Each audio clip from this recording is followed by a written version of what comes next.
ये सेगमेंट आप तक पहुंचाने के लिए हमारे साथ तावन किया है शानदार फार्मेसी ने।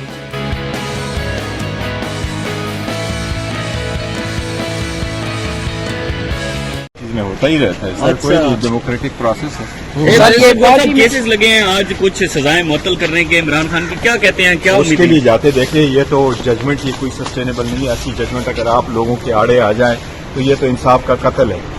अदलिया को मैं तो समझता हूँ कि अदलिया को चाहिए कि जो भी सेशन जज वो लगाए उनको एक प्रॉपर जो प्रोसीजर है, एसओपी है, स्टैंडर्ड ऑपरेटिंग प्रोसीजर, उसके मुताबिक इनको कहे कि ये लवाजिमात पूरे करके आपने सजा देनी है या एक्विट करना है। जज अगर आपको क्रॉस एग्जामिनेशन की इजाजत नहीं देता, जज अगर आपको एविडेंस आने नहीं देता, जज अगर 14 घंटे की हेयरिंग करता है, जज आपको मैक्सिमम 10 मिनट की ब्रेक करता है, तो बड़ा इंसाफ का कत्ल है। ऐसा नहीं होना चाहिए और मुझे उम्मीद है इंशाल्लाह अदलिया इसका प्रॉपर नोटिस ले। सर ये बताएं कि इमरान खान जो है वो चीफ जस्टिस आमिर फारूक पर अदम एतमाद का इजहार करते हैं, हर बार उन्होंने अदम एतमाद किया है, बुकला क्यों जो है वो बात नहीं करते, वो एतमाद देखो ये अगर वो बार बार जैसे भी है, लेकिन at least they should be an end to everything.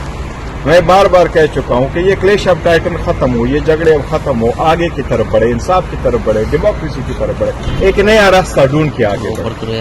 हो गया 1 साल से सफर हो रहा है, तो मैं समझता हूं अदलिया को भी चाहिए कि इंसाफ का जो सलेब है ये इनके कंधों पर है, इसकी जिम्मेदारी निभाते हुए इंसाफ हमें दे। सर गौर साहब, आप हमेशा से बड़ा बैलेंस बात करते हैं, सिक्योरिटी का इजहार करते हैं, सियासी कद आप बड़ा रखते हैं, तो क्या खान साहब की तरफ से ये डायरेक्शंस हैं आपको कि बाहर जाकर सबके साथ मिलजुल कर बात की जाए, और दूसरी तरफ से जिस तरीके से हम देख रहे हैं कि नून लीग भी चाहती है कि डायलॉग हो, तो ये आगाज कब से शुरू होगा? देखो आगाज जितनी जल्द हो जाए तो बेहतर है। और आगाज किस चीज का? देखो हम तो जितने सफर कर चुके हैं तो मोर देने न पाए। लीडरशिप जेलों में, लीडरशिप अंडरग्राउंड, लीडरशिप बंद, कैंपेन की इजाजत नहीं, रैली की इजाजत नहीं है, वर्कर कन्वेंशन की इजाजत नहीं है, लेकिन हम चाहते हैं फिर भी उसके बावजूद हम चाहते हैं डेमोक्रेसी आगे बढ़े, ये डिरेल न हो, मुल्क की तरक्की के लिए आगे काम करें। फिर भी आप जो है ना 5 दिनों में 3 सजाएं देते हैं, 35 साल आपने सजा दी है और आपने उस किस्म की सजाएं दी कि जिसकी मिसाल ही कभी नहीं है। 200 आपने केसेस बनवाए, आपने कोई लीडरशिप को छोड़ा ही नहीं है, तो इनफ है। Let's proceed. कल को अगर खान साहब बाहर निकल आते हैं तो क्या वो कोई इंतकामी कार्रवाई करेंगे? देखो ये मुल्क खान साहब का है, ये मुल्क हमारा है और वो इस मुल्क के सबसे ज्यादा मोस्ट फेवरेट पॉपुलर लीडर है। इस वक्त पीटीआई दुनिया की 10वीं बड़ी पॉलिटिकल पार्टी और इस मुल्क की सबसे पॉपुलर पार्टी है, जो आप लोगों ने देखा कि जिस किस्म के लोगों ने वोट दिया। लिहाजा खान साहब कोई इंतकाम पे बिलीव नहीं करते, हम किसी इंतकाम नहीं लेते। वो तो अगर इंतकाम ही वहां होते तो जेल में वक्त गुजारते।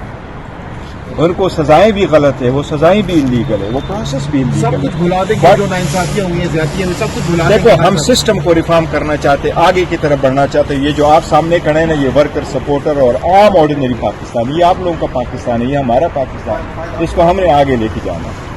सर बताइए कि शोकाज नोटिस जो जारी हुआ तो उसमें उस पे आपको एतमाद में लिया गया था जो शेर अफजल मरकज साहब? देखो हमारी पार्टी डिसिप्लिन हमने डेफिनेटली कर ले, लेकिन हमारे आपस में इख्तलाफात होते रहते हैं। देखो मैं ये समझता हूँ कि अगर आपके इंटरनल मामलात का नहीं पता होता है तो कभी भी कोई बात नहीं करनी चाहिए। मैं खान साहब के एतमाद पे पूरा हूँ और खान साहब ने कभी भी नेवर एवर टाइम मुझे कहा है कि मैं आप पे एतमाद नहीं करता या किसी सूरत में मैं आपको चेंज करता। साहब से एक सवाल है ना कि पार्लियामेंट का सेशन सदर साहब की जानिब से नहीं बुलाया जा रहा, तो पीटीआई की क्या ये हिकमत अमली है कि सदर इजलास ना बुलाए? ये गैर आईनी नहीं, देखो पीटीआई इसका हिस्सा कारगिज नहीं है। नहीं, हमने उनको रिक्वेस्ट की है कि आप न बुलाए, लेकिन सदर के इकदाम की मैं तायीद जरूर करता हूँ। यस, हमारे जो सीटें वो सीटें हमें मिलनी चाहिए, उस पर ऑर्डर आना चाहिए। हमारी जब सीटें पूरी होगी तो वुमेन की सीटें आएगी तो आपका कोरम पूरा होगा, फिर आप प्रोसीड करें। इन पे मिले आगे। देखो ना इलेक्शन आ रहे हैं, सेनेट का भी इलेक्शन है, प्रेसिडेंशियल इलेक्शन है। इन सीटों का हम पहले दिन से कहते चले आ रहे थे। ये 227 सीट है, उसमें हमारा जो ड्यू शेयर है, इलेक्शन कमीशन को चाहिए कि आज ही हमें अपना शेयर दे और इलेक्शन का इजलास। इमरान खान की रिहाई कब तक देख रहे हैं आप? अल्लाह करे, हम हमेशा बड़े कंसर्न रहते हैं, अल्लाह करे जल्द से जल्द हो। मुझे अब इस मरतबा इंशाल्लाह जल्द आएंगे।